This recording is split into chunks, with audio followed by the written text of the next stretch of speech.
Don't open that box, sir. Please don't touch it. Mr. Hale, listen to me. There's something bad inside. Harlan Hale stood at the head of a long marble table in the grand ballroom of the Hale estate. A polished silver letter opener rested in one hand, a velvet ribbon between his fingers. On the table before him was a tall white gift box wrapped in deep green silk, the centerpiece of his birthday celebration.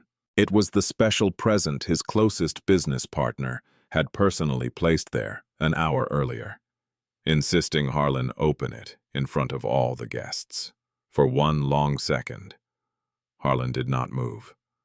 Across the room near the side hallway that led to the kitchens, Lorna Foster, the head of household staff, froze with a tray still balanced in her hands. "Lila," Lorna said, hurrying toward her daughter. Her voice was low, frightened, and full of apology before she even reached the front of the room. "Baby, come here, right now. Come to Mama, please." But Lila did not move. "She put something inside it," Lila said. "I saw her do it." Across the ballroom, Serena Whitfield rose slowly from the chair beside Harlan. She wore an emerald gown, soft and elegant, with diamond earrings catching the light of the chandeliers. Until that moment, she had looked like a woman, thoroughly enjoying her best friend's milestone birthday. The woman everyone called Harlan's right hand. The partner who had helped grow Hale Industries into the empire it was today. Now her smile tightened at the edges just slightly, the way silk pulls when it begins to tear. "Excuse me," Serena said. Lila pointed at the green silk box. "You went into the gift room. You took something out of your bag. You put it inside that box before you tied the ribbon back. I was behind the plant." A murmur passed through the guests like wind moving through grass. It was meant to be a quiet, elegant birthday celebration. Only a select number of guests, all carefully chosen. Family, lifelong friends, business partners, no press, no outsiders, just trust and a birthday earned through decades of hard work. Serena placed one hand against her chest, as though the accusation itself had struck her. "That is a horrible thing to say," she said, her voice still soft but no longer warm. "Lila, sweetheart, I don't know what you think you saw, but you cannot run into a private celebration in front of all these people and accuse me of trying to hurt Harlan." Lorna reached Lila and put both hands on her shoulders. "Mr. Hale, Miss Whitfield, I am so sorry," Lorna said, her voice trembling. She must have misunderstood something. She was supposed to be in the staff room watching a movie. "I didn't misunderstand," Lila said. Her voice shook, but she did not back down. "I saw her. I saw the whole thing." Serena gave a short, disbelieving laugh. "She saw the whole thing," she repeated, looking around at the guests. A 9-year-old girl hiding behind a plant now knows more than the adults preparing a birthday party. "I wasn't hiding to be bad," Lila said. "I was just looking at the presents because they were pretty. Then I saw you come in. You looked at the door first. Then you took the lid off Mr. Hale's box. Then you put something inside it and tied it back." A man near the middle of the table leaned toward his wife and muttered, "She probably wants attention." Another guest, an older woman in pearls, shook her head sadly. "Children get jealous at events like this. Her mother works here. She must want to be part of the celebration. Maybe she saw a movie about something like this." Someone else whispered, "She's making up a story." Lorna heard it. Her shoulders stiffened, but she kept her eyes down. Lila heard it too. Her small face hardened with the stubborn dignity of a child who knew she was being doubted, but had not yet learned to surrender. "I don't want attention," she said. "I'm telling the truth." Harlan set the letter opener down slowly. "Lila," he said carefully, "look at me." She did. "Are you sure you didn't see one of the staff arranging the gift? Maybe adjusting the bow, the way they do for photographs?" "No, sir. It came from Ms. Serena's purse, the little black one with the gold flower on it. She has it on her chair right now." Every eye in the room turned toward the chair beside Harlan. The small black clutch sat there exactly as Lila had described. Serena followed Harlan's gaze toward the chair and then quickly looked back at him with a calm, almost amused expression. Yes, Harlan, that's my clutch. I've had it with me all evening, the same way every woman at this table has had her bag. Are we now searching purses based on the imagination of a child? A few uncomfortable laughs rippled through the nearest guests, the kind of laughs people give when they want a moment to end. Lila did not laugh. Lorna did not laugh.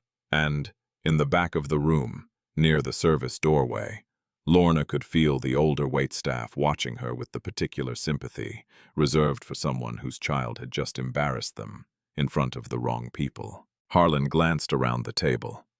Dozens of other gifts sat stacked on the long display tables along the side wall. Cards, wines, watches, custom cufflinks, framed photographs, a vintage record still in its sleeve. Nothing about any of them seemed unusual, and not one other person in the entire ballroom looked afraid. Lila, Harlan said more gently now. Everyone else's gifts look fine. Nothing is wrong with the table. Are you certain it was that box? Yes, sir. The big green one with the white satin inside the bow. Ms. Lorna said it was your special one, because Ms. Serena brought it herself and made everyone put it in the middle. At the service doorway, Lorna went very still. Lila was right. Serena had insisted on placing the green silk box in the centerpiece position. She had even adjusted the angle twice so the ribbon faced Harlan's seat. Serena saw Lorna's expression and spoke quickly. Yes, I positioned it because I wanted Harlan to see it first. That is what a friend does when she has spent months finding the perfect gift for a man who already owns everything. She makes sure he opens it first.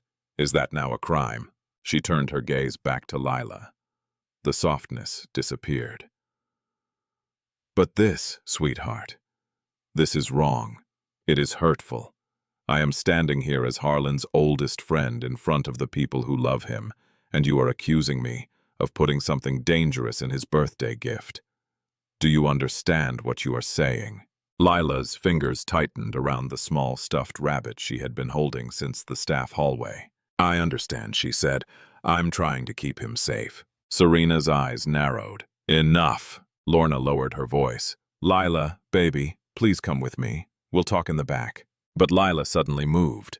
Before Lorna could stop her, before Harlan understood what she was about to do, Lila darted forward, grabbed the green silk box with both hands, and pulled it toward the edge of the table away from him. Gasps rose around the table. Lila! Lorna cried. Put that down! Serena snapped, her voice losing its warmth completely. Lila held the box against her chest as carefully as she could, both arms wrapped around it. He can't open this. Please, please don't let him. Harlan pushed back his chair. Lila, he said now firm, hand me the box. No, sir. Lila, it's a gift. It will not hurt me. Harlan stepped towards her and reached out. Lila turned her small body away, but he caught the edge of the box before it slipped. For one tense moment, their hands were on the same green silk lid.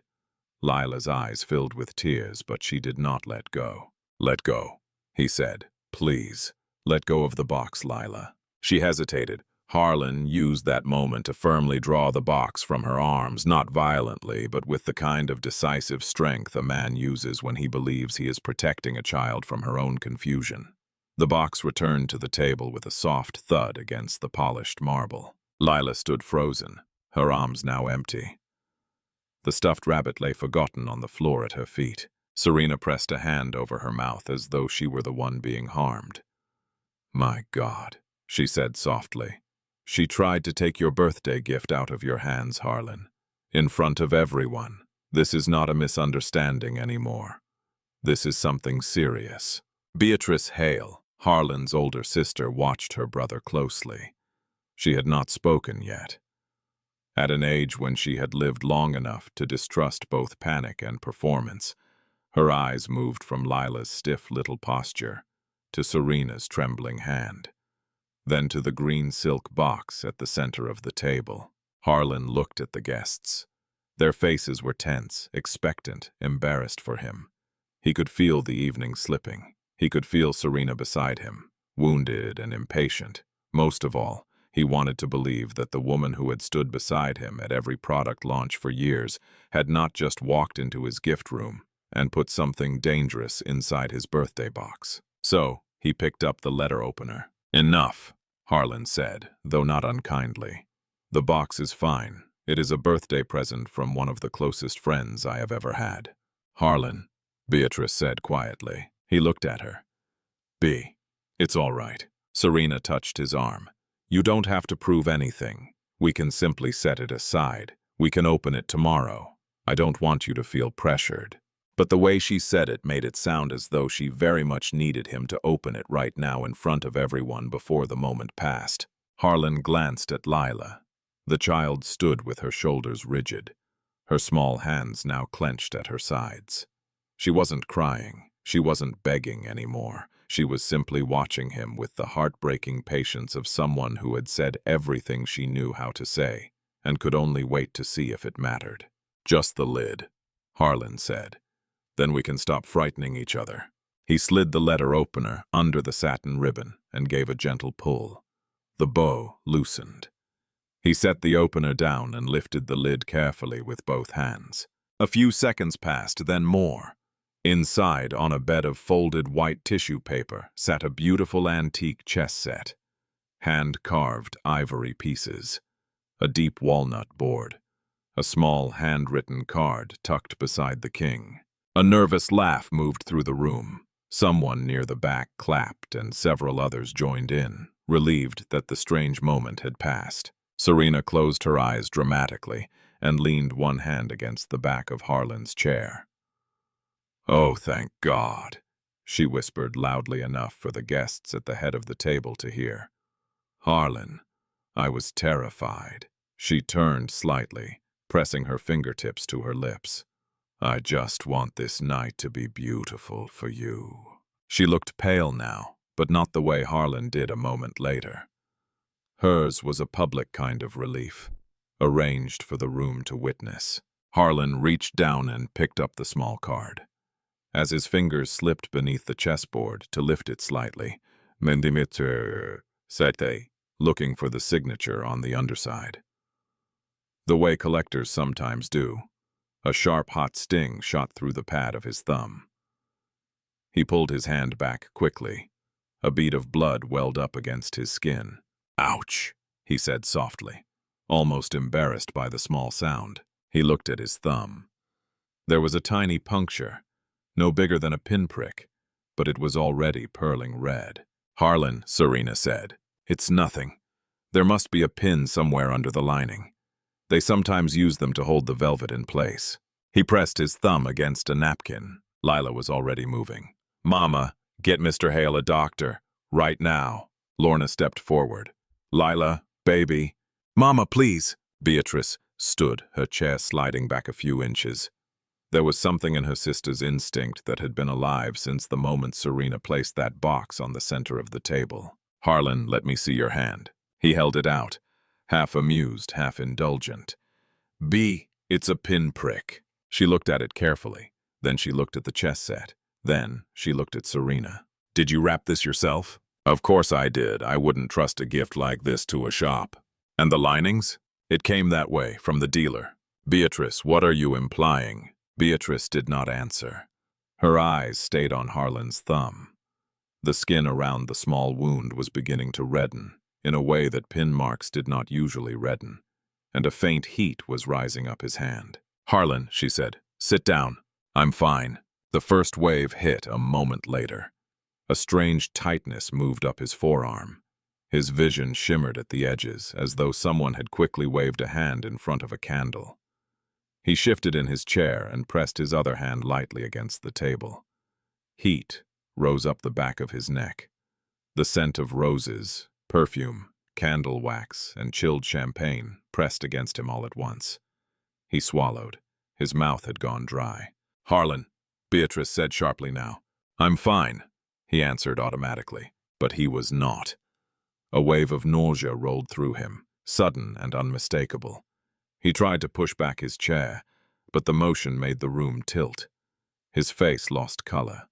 One hand gripped the edge of the table. Serena rushed toward him with a cry so loud several guests flinched. "Harlan! Oh my God, Harlan, what is happening?" She reached for his shoulder. Beatrice stepped between them so quickly that Serena nearly stumbled. "Don't touch him," Beatrice said. Her voice was glass. "Beatrice, he is my best friend. Move away from my brother." A man rose quickly from a chair a few seats down. Dr. Everett Pierce had been Harlan's personal physician for years, and he had not earned that position by hesitating. "Everyone step back, give him air." He was already at Harlan's side, 2 fingers pressed to his rear wrist, the other hand checking his pupils. "Harlan, look at me. Look right here. Tell me what you feel." "My hand," Harlan managed, "burning, up the arm." "What did he touch?" Everett asked sharply, looking around. "There was a pin," Beatrice said, "under the lining of the chessboard." He pricked his thumb. "Nobody touches that box," Everett said. The command snapped through the room like a whip. "Nobody touches that lid. Nobody touches that lining. Nobody touches the card or the pieces. The box stays exactly where it is." Serena covered her face with both hands. "This is a nightmare. This was supposed to be the happiest night of his life." She was crying now. Real tears or convincing ones. The difference no longer mattered to anyone in the family. "I bought him that set. I researched it for months. Oh God, what if the dealer—" "Serena," Beatrice said, "step away, now." "Beatrice, I'm scared too. Step away." Serena stepped back. Lila stood beside her mother now, very still, watching the adults finally move with the urgency she had tried to give them minutes earlier. She did not look pleased. She did not look proud. She looked like a child who had been carrying something far too heavy and was finally allowed to set part of it down. Everett was already on his phone. An ambulance was called. Harlan's private security driver also pulled the car around in case they could move faster. 2 of the security team stationed at the perimeter took up positions on either side of the head of the table, not letting anyone, family or guest, approach the chess box. "Everett, what is this?" Harlan asked through gritted teeth. The nausea had become a roar in his stomach. His thumb felt as though it had been dipped in boiling water, and his fingers were beginning to feel strange and distant. "I don't know yet, but you only made contact with the pin. We caught it early. That matters." Everett turned to Beatrice. "We move him now. Stretcher in the side hall. Pulse is elevated but stable. Whatever it is, the dose was small, and it entered through a tiny wound. That is the best version of this." "And the worst?" Beatrice asked quietly. Everett did not answer her, which was its own answer. As 2 paramedics rolled a stretcher through the ballroom doors, conversation among the guests had collapsed into stunned silence. A foundation board member near the wall whispered to his wife, "The girl, the little girl, knew." His wife only nodded, pale. Harlan was helped from his chair. As Everett and the security men guided him toward the side hall, he turned his head, searching the room. He found Lila. Their eyes met. He said nothing. He was too sick to speak, but the look on his face had changed. It was no longer indulgent. It was no longer apologetic. It was something else entirely. It was the look of a man who had just learned that a child had seen what he had refused to see. The green silk box remained on the table beneath the chandelier. The ivory chess pieces gleamed in the candlelight as though nothing had happened to them at all. By the time Harlan Hale reached the hospital, the birthday celebration had become something no amount of money could quietly cover up. The ambulance rolled through the private emergency entrance, its lights painting the glass doors red. Beatrice stayed beside Harlan, one hand braced near the stretcher, giving short instructions to the trauma team as they moved. Single puncture wound, right thumb, contact with unknown substance via concealed pin in a wrapped gift. Symptoms started within moments: burning, nausea, dizziness. Patient is stable, conscious, talking. He is also stubborn, so do not let him try to walk. Harlan, lying flat now, tried to lift his head. "I can hear you." Beatrice stepped in beside the stretcher before anyone else could answer. "You can hear?" You cannot speak, you cannot argue, you cannot stand. Those are the new rules, until I say otherwise. Under any other circumstance, Harlan might have smiled. But another wave of strange heat moved through his arm, and he closed his eyes against the bright hospital lights. Behind them came the rest of the Hale family in a tense, frightened cluster. Harlan's younger brother, Grant, hurried in still in his evening jacket. Harlan's adult son, Rowan, who had flown in that morning from Boston, walked beside his uncle with his jaw clenched and his coat thrown over one arm. Then came Lorna and Lila. Lorna held Lila's hand tightly as they entered the hospital lobby. Lila stood close to her mother's side, the small stuffed rabbit tucked under her arm. She had not wanted to come. She had said so twice in the car. "Mama, they don't want us there. The family should be alone." But Beatrice Hale had heard her in the back of the ambulance bay and had turned, her face pale, but her voice steady. "Your daughter tried to save my brother tonight.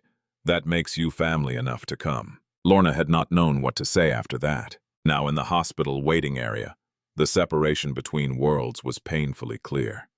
The Hales were directed toward a private family lounge with leather chairs, fresh coffee, bottled water, and a nurse assigned only to them. Lorna paused at the doorway, unsure if she was allowed to enter. Beatrice noticed. "Mrs. Foster?" she said softer now. "Please come in." Lorna hesitated. "Ma'am, we can wait outside." "No, you and Lila stay where I can see you." Lila climbed into a chair near the corner, her feet not touching the floor. Rowan Hale sat across from her, still holding his phone in one hand. He studied Lila for a moment, then leaned forward slowly. "You're Lila, right?" Lila nodded. "I'm Rowan, Harlan's son." His voice trembled slightly despite his attempt to sound composed. "You were the one who tried to stop him from opening the box."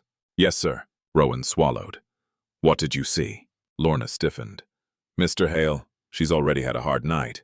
"I know," Rowan said quickly. "I'm sorry, I'm not pushing her, I just want to understand." Layla looked down at her rabbit. "I saw Miss Serena in the gift room. She had a little glass tube in her hand. She unscrewed the box at the bottom. The bottom slides, did you know? And she stuck the tube under the cloth. Then she screwed it back together." The room was quiet. Grant stood near the window with his arms folded. "Did anyone call the police?" Beatrice answered without looking away from the hallway. "Harlan's chief of security, Damian Levine, is already at the estate. Everett ordered the box untouched, the lining, the pieces, the ribbon, all preserved. Damian is copying the gift room cameras." Grant's eyes narrowed. "Good, because if this is what it looks like, this is not a family matter anymore." Lorna heard the words and felt Lila's hand tighten around hers. Inside the exam room, nurses worked quickly. Harlan was connected to a monitor. Blood was drawn for tox screening. An IV was started, and a slow drip of activated charcoal was prepared in case it could absorb anything that had reached his bloodstream. Everett watched every reading with the focused calm of a man who had treated Harlan for years and had never seen him in this kind of bed. After some time, Harlan's breathing steadied. The strange heat in his arm slowly faded into a dull, exhausted ache. The redness around the puncture wound did not spread further, which Everett quietly considered the most encouraging sign of the night. Everett leaned over him. "You're stable." Harlan opened his eyes. That sounded like the polite version of a bad sentence. "It is, but you are very lucky." "How lucky?" Everett paused. "If that pin had pricked a vein instead of the pad of your thumb, or if you had pressed harder or held longer, we might be having a different conversation in intensive care. As it is, the dose that entered your bloodstream was small. Your body will process it. You will feel terrible tomorrow. You will feel mortal for a week, but you will be here for both of those." Harlan turned his head toward the ceiling. Lila's voice came back to him. "Don't open it." He saw her small arms wrapped around the green silk box. He saw himself taking it from her. That memory struck harder than the ache in his arm. A nurse stepped in. "Your family is waiting. Your sister is threatening to reorganize the hospital if she does not see you soon. Everett sighed. That tracks. A few minutes later, Harlan was moved to a private room. The lights were dimmer there. The windows looked out over the city where traffic moved in thin streams of red and white. Harlan lay propped against the pillows, an IV line taped to his hand, his evening jacket gone, his shirt collar open. Beatrice entered first. For a moment she was not the iron-willed matriarch of the Hale family. She was simply an older sister looking at her brother in a hospital bed. "You scared me," she said. "I'm sorry. I'm not interested in apologies yet." Her mouth tightened, almost a smile, then faded. She sat beside him and touched his hand carefully, avoiding the bandaged thumb. "Why did you open it, Harlan?" He looked away. "Because I wanted to believe Lila was wrong." Beatrice did not answer immediately. Then she said, "Wanting a child to be mistaken is not the same as proving she is." "I know. Do you?" He closed his eyes. "I took the box back from her, B. I held it in my own hands and pulled it away from a 9-year-old girl who was trying to stop me, and I cut the ribbon while she watched." His sister's face softened. "Yes, you did. And now you do something different. Starting tonight." The door opened again and Grant stepped in with Rowan. They both looked relieved, though Grant hid it behind a hard expression. "Still with us?" Grant asked. "Unfortunately for my enemies," Harlan said weakly. Rowan came to the other side of the bed. "Dad, you look awful." "Good to see you too. I'm touched." The small exchange eased the room for half a breath. Then reality returned. Grant lowered his voice. "Everett told Damien the substance on the pin was not standard. He doesn't want to guess on record yet, but the early reading says it was something synthetic, designed." Harlan looked at him. "Designed for what?" "To enter through a small wound and act quickly, without leaving an obvious cause of death, if a doctor weren't already next to you." Grant's jaw tightened. "Harlan, if Everett had been seated at the other end of the table, or out in the lobby taking a call the way he sometimes does, he would have reached you moments later. Everett is the only reason this isn't going a different way. Everett and Lila." A knock sounded at the door. Lorna stood outside with Lila beside her. Lorna looked as though she wanted to disappear into the wall. "I'm sorry to interrupt, Mr. Hale." "Come in," Beatrice said. Lorna entered slowly. Lila stayed close to her mother, Rabbit tucked under one arm. Her eyes went straight to Harlan. He looked back at her for a long moment. The room seemed to understand that something important was passing between them. Harlan spoke first. "Lila." "Yes, sir." "I should have listened to you." Leela did not look proud. She did not look pleased. She looked like a child who had been doubted by every adult in a beautiful ballroom and had still kept her hands wrapped around the truth. "I tried to stop you," she said. "I know you took the box back." "Yes," Harlan said quietly. "I did." Rowan looked away, blinking fast. Lorna pressed her lips together. Harlan continued. "That was my mistake, not yours. The grown-ups in that room failed you tonight. I failed you tonight." Lila thought about that the way she thought about everything, carefully, fairly. "Are you going to be okay?" "Dr. Pierce says I will." She nodded once, serious and small. "Good." The door opened before anyone could say more. Serena Whitfield entered with a tissue in one hand and tears shining on her face. "Harlan." Everyone turned. Serena had changed nothing about her appearance, except the expression. Her emerald gown was still perfect. Her diamond earrings still caught the light. Now, she looked fragile, devastated, almost ceremonial in her grief. She rushed toward the bed. "Oh, thank God, they wouldn't tell me anything. I thought I had lost you. I've known you since you were a college kid, sleeping on a dorm couch. I thought—" Beatrice stood. Serena stopped just short of the bed, as if noticing the coldness of the room for the first time. "Why is everyone looking at me like that?" she asked, pressing the tissue to her mouth. "Harlan, please, say something." Harlan studied her. This was the woman who had stood beside him at his first board meeting years ago. The woman who had cried at his wife's funeral. the woman who had helped plan tonight, who had insisted on the green silk box at the center of the table, who had watched him pull it away from a small, frightened child. Now she looked like the victim of the evening. "I'm alive," Harlan said. Serena gave a wounded little laugh through her tears. "That's all you have to say to me. What would you like me to say? That you know I would never hurt you. That this is some terrible mistake by the dealer. That a pin was missed in the manufacturing of an antique board. That an awful child has confused you." Lila did not flinch. Lorna felt Lila shift beside her, but the girl did not step back. She looked at Serena the way she had looked at the gift room hours earlier, quietly, steadily, without blinking. Beatrice's voice was sharp. "Careful, Serena." Serena looked at her.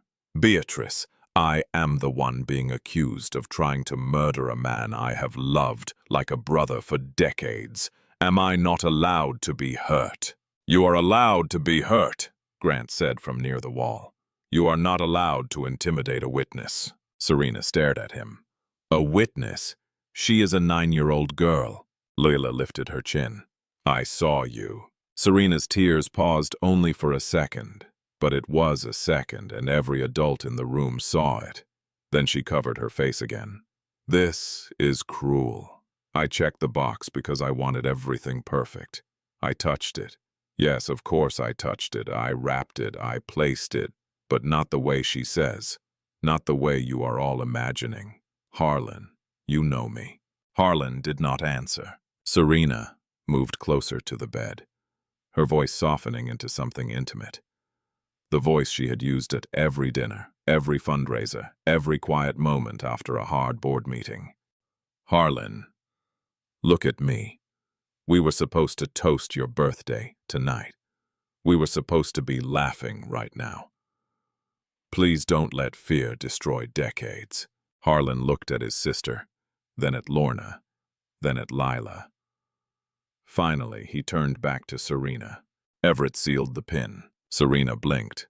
"Of course, that's wise. The chess set is being tested. The lining, the velvet, the card, the ribbon. I would expect nothing less. The gift room cameras are being pulled." That was when something changed. Not much. Not enough for everyone to see. But Harlan saw it. Beatrice saw it too. A slight tightening around Serena's mouth. A small delay before the next breath. Then she recovered. "Good," Serena said. "Then the cameras will prove I did nothing wrong." "Maybe they will," Harlan said. The room held its breath. Serena's tears returned, but now they seemed to arrive with effort. "I cannot do this," she whispered. "I came here because I love you, and I am being treated like a criminal in your hospital room, while a child stares at me like I'm a monster." "No one called you that," Grant said. "You didn't have to." She turned toward the door, then stopped and looked back at Harlan, dignified and beautiful under the hospital lights. "When you are ready to remember who has stood beside you for half your life, call me." She left before anyone could answer. For several seconds, no one spoke. Then Lila said very quietly, "She looked scared when you said cameras." Harlan looked at her. Lorna touched Lila's shoulder. "Baby." "No," Harlan said. "Let her speak." Lila met his eyes. "She didn't look scared when you were sick. She looked scared when you said cameras." Beatrice slowly sat back down. Everett returned just then, holding a tablet. He looked around the room, sensing the shift. "Did I miss something?" Harlan's gaze stayed on the door Serena had closed behind her. "No," he said. "I think we are just beginning." That night, as the hospital settled into its quieter hours and the machines beside Harlan's bed kept steady rhythm, the Hale family remained close. Lorna and Lila were given a small room nearby to rest, though Lorna sat awake for a long time, one hand on her daughter's back, staring at the wall. Harlan did not sleep much either. The pin had brought him to the hospital. Lila's warning had followed him there. But Serena's face, when he mentioned cameras, stayed with him most of all. By dawn, he knew 3 things with a clarity that made the bandaged thumb on his hand throb harder. Someone had hidden a contaminated pin inside his birthday gift. A child had watched it happen. and the woman he had trusted for decades was far more afraid of the cameras than she had ever been of losing him. Damien Levine arrived at the hospital a little after dawn with a leather portfolio in one hand and the look of a man who had not slept, because the truth had kept him company all night. He was tall, gray-haired, and built like a retired wrestler who had decided to wear suits anyway. He had been Harlan's chief of security for years and had personally vetted Serena Whitfield for every level of access she now held. Harlan saw the look on his face and understood that part of Damien's sleepless night had been spent reviewing his own decisions. "Show me," Harlan said before Damien had even closed the door. Damien placed the portfolio on the rolling table and opened it. Several printed stills lay inside, arranged in sequence. "You need to understand something before you see these," Damien said quietly. "The footage is clear. It is not flattering to Ms. Whitfield." Harlan held out his hand. "Damien, she planted a poison pin in my birthday gift. I am past flattering." Damien slid the first photograph across the table. Serena entered the gift room alone earlier that evening. Her clutch tucked under one arm, her green silk box held carefully in both hands. Posture relaxed. Smile gone. The face of a woman alone in a room she did not know was being watched. The second photograph changed everything. Serena had set the box on the side table. The base of the box was tilted. The false bottom slid part way out. In her right hand she held a small glass vial with a fine cap. In her left, a pair of forceps gripped a slender silver pin. The motion was the slow, precise motion of a woman who had practiced this, possibly many times. The third photograph showed the pin being threaded into the underside of the velvet lining. The fourth showed her dipping the very tip of the pin into the vial just once. The fifth showed her sliding the false bottom back into place, repositioning the chess pieces, and brushing the green silk with the palm of her hand. The sixth photograph showed Lila, half hidden behind the tall potted palm by the door. The child's small face turned toward Serena. Her stuffed rabbit pressed against her chest. Harlan stopped breathing for a moment. She was right there. "Yes," Damien said. "Exactly where she said she was." The next image showed an unfamiliar man at the side service door of the gift room. He wore a black catering jacket, but his face did not belong to the catering staff Lorna had hired. He was older than the waiters, with a beard trimmed close to the jaw and eyes that seemed used to watching exits. Serena handed him a small envelope. He nodded once and stepped back out the service door. Beatrice leaned in carefully without touching the photo. "Who is he?" "We are working on that," Damien said. "He was on the catering list as a replacement server. The staffing agency confirmed nobody by that name was ever assigned. The signature on his shift slip was forged. We are running the face." Harlan stared at the picture for a long moment. "He used the back service entrance." "Yes, either Serena let him in or he had previous access. Given that he knew the layout, the cameras he kept his head turned away from, and the timing of staff rotations. I do not believe this was his first visit to your estate." Grant exhaled slowly. "Harlan, this isn't just Serena." "No," Damien said. "This is organized." Everett stepped in then with a tablet. He had been waiting outside long enough that he had clearly been told to listen first and speak second. "Lab called back," he said. "The substance on the pin is a synthetic toxin, not commonly available. Not commercial, not pharmaceutical. The chemist who looked at the preliminary panel said the design priority appears to be small dose effectiveness through a minor skin breach, designed to look like a heart event if a doctor wasn't already present." The room went still. Beatrice stood and walked to the window, not because she wanted the view, but because her anger needed somewhere to go. Harlan closed his eyes for a moment. Then he opened them. "Damien, the study at the estate. Serena was there last week." "Yes. She told Lorna she was looking for a photograph from your earlier birthday." "There are no photographs in the study, Harlan. All of those are in the library." Beatrice turned slowly. What did she really want? Damien had already opened his portfolio to a second page. "I had your assistant pull the access logs overnight. In the past several weeks, the digital signature pad on your study desk has been used outside of your active working hours multiple times. Most of those nights you were either at a board dinner, on a flight, or asleep in the East Wing. Harlan stared at him. What was signed? That is what I need you to look at. He turned the page. A list of internal documents. Some were routine. Many were not. Harlan's eyes scanned the list and slowly settled on 3 lines near the bottom. Amendment to the Hale Industries Voting Trust.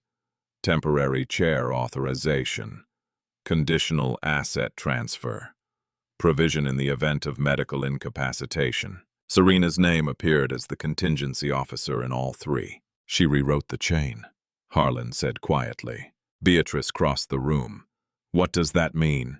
It means if I had been declared medically incapacitated, even for a short period, Serena would have stepped into temporary control of the voting trust, the chair position, and the asset accounts. Long enough to move shares, long enough to authorize a sale. To whom? Grant asked. Harlan didn't have to think long. The same buyer she has been pushing me toward for years, the one I have refused every single time. The one whose representative she keeps bringing to dinners she organizes.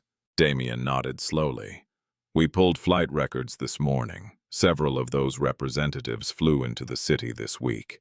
None of them are still here. They left yesterday afternoon. Rowan's voice was low. Before the party. Before the party, Damien confirmed. Harlan leaned back against the pillows. For a long moment he said nothing. The bandaged thumb on his hand throbbed with a quiet, insistent rhythm that felt like a clock counting down something he could not yet name. They were waiting for the news, he said finally. They were going to fly back in the moment my obituary ran. Beatrice's voice was hard. And Serena would have signed the deal as acting chair while you were still warm. Yes. Grant ran a hand down his face. Decades. Decades she stood next to you.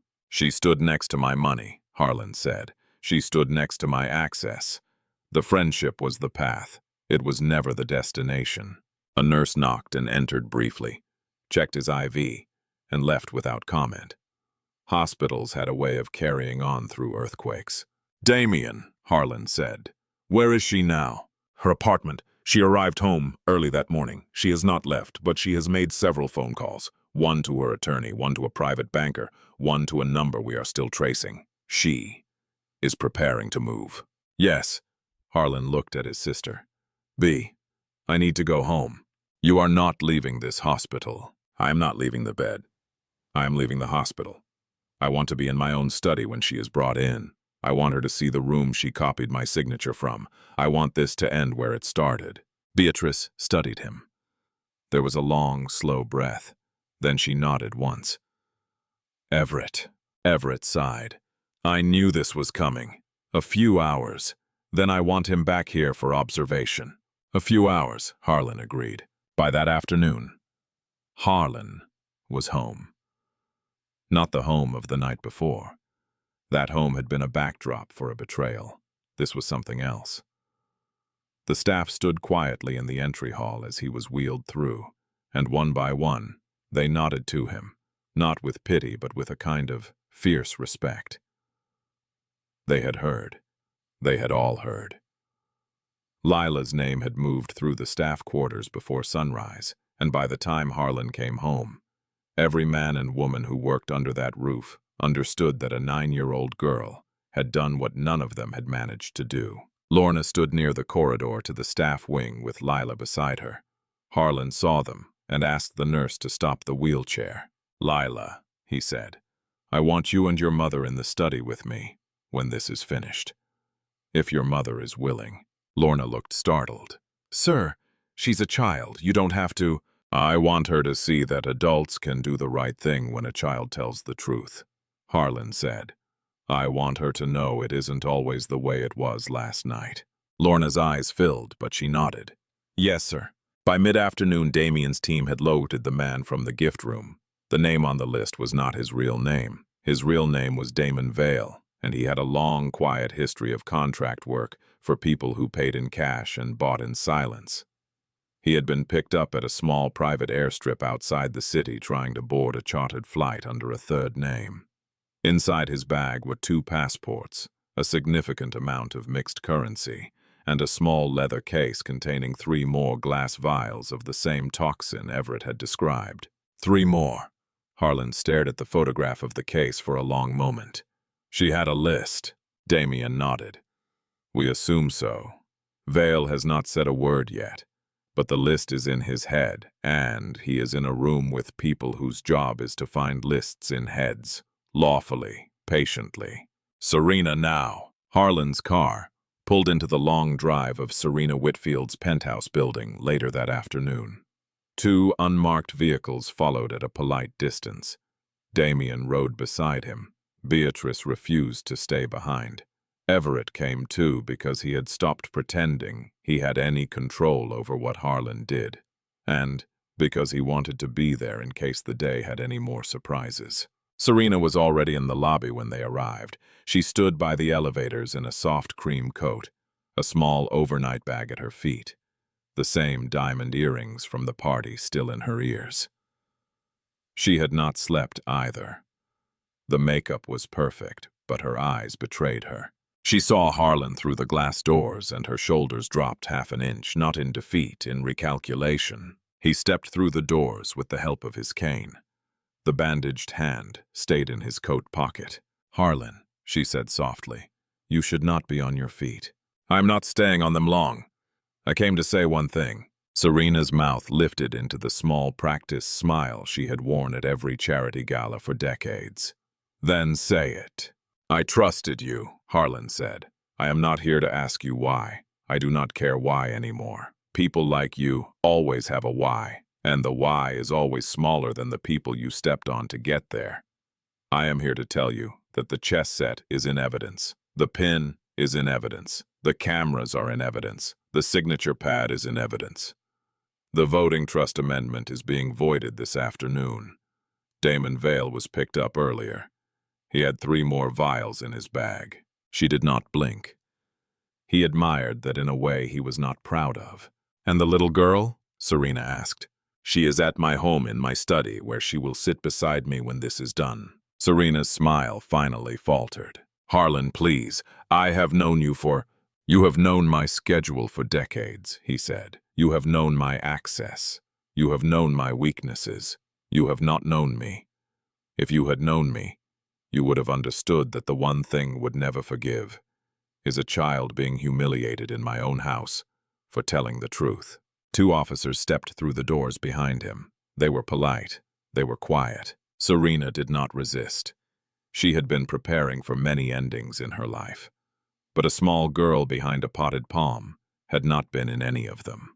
And Harlan saw the moment she understood that her plan had failed not because of a security flaw or a forensic mistake, but because she had taken her glass vial out of her purse in a room where a child happened to be looking at flowers. As she was led past him, she paused once. She is a remarkable child. Yes, Harlan said. She is. Then Serena was gone, and Harlan stood in the lobby of a building he had visited countless times and realized he would never enter it again. Weeks later, on an afternoon, the study at the Hale estate was full of soft light. The signature pad was gone. The desk had been moved a few inches to the left, which Harlan had decided was as much exorcism as a piece of furniture could provide. A new chess set sat on a low table by the window. A simple wooden one with no false bottom, no velvet lining, no antique provenance, just pieces and a board. Lila sat on one side of the board, her stuffed rabbit on the chair beside her. Harlan sat on the other. You move first, he said. White always moves first. That is the only rule that is not negotiable in this room anymore. She slid a pawn forward. He slid one back. Lorna sat near the window watching them, a cup of tea cooling in her hands. She had not yet adjusted to her new title, which Harlan had simply called head of household with full authority, because Lorna had told him very politely the morning after he came home that if she was going to manage his estate, she was not going to manage it the way the last person had. He had laughed for the first time in weeks. In a small wooden box on the desk, sat the paperwork for a trust in Lila's name. Education through graduate school. A modest home for Lorna when she was ready. A monthly stipend that did not turn them into anyone but themselves.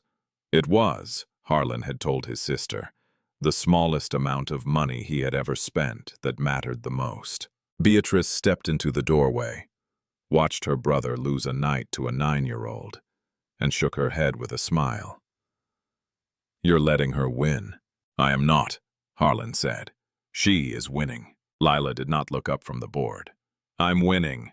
Outside the window, the long lawn rolled down toward the lake, and somewhere far beyond it, in a courtroom across the city, a former best friend was learning what it costs to underestimate a child behind a plant.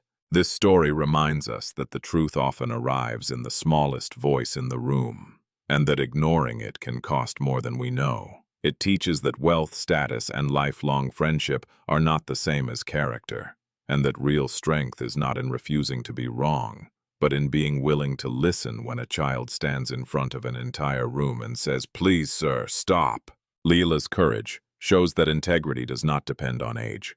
Harlan's journey shows that the most powerful thing a grown man can do is admit a mistake and protect the person who tried to warn him. If this story touched your heart, please like the video, share your thoughts in the comments, and tell us where you are watching from. Don't forget to subscribe for more stories that matter.